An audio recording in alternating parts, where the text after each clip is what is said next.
গাছগুলো সব কাটিয়ে লাইছে। আমি এর শাস্তি চাই। হাতে নয় যেন ভাতে মারল হাফিজুলকে। মানুষের উপর রাগ ঝাড়তে না পেরে গাছের উপর প্রতিশোধ। রাতের আধারে কে বা কারা কুপিয়ে তছনছ করে দিল তার 1000টি কলা গাছ, যেখানে ছিল তার স্বপ্ন, সংসারের ভরসা আর বেঁচে থাকার একমাত্র আশা। আমার এখন খুব খারাপ লাগছে ভাই। আমি গরিব মানুষ, আমার এই গাছগুলো সব কাটিয়ে লাইছে। আমি এর শাস্তি চাই, ধরে যেই কাটুক আমি তার শাস্তি চাই। 8-900 গাছ ছিল সব কাটিয়ে লাইছে, সব কাটিয়ে লাইছে। আমি এর শাস্তি চাই।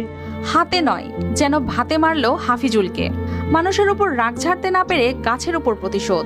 রাতের আধারে কে বা কারা কুপিয়ে তছনছ করে দিল তার 1000টি কলা গাছ, যেখানে ছিল তার স্বপ্ন, সংসারের ভরসা আর বেঁচে থাকার একমাত্র আশা। আমার এখন খুব খারাপ লাগছে ভাই। আমি গরিব মানুষ, আমার এই গাছগুলো সব কাটিয়ে লাইছে। আমি এর শাস্তি চাই, ধরে যেই কাটুক আমি তার শাস্তি চাই। 8-900 গাছ ছিল সব কাটিয়ে লাইছে।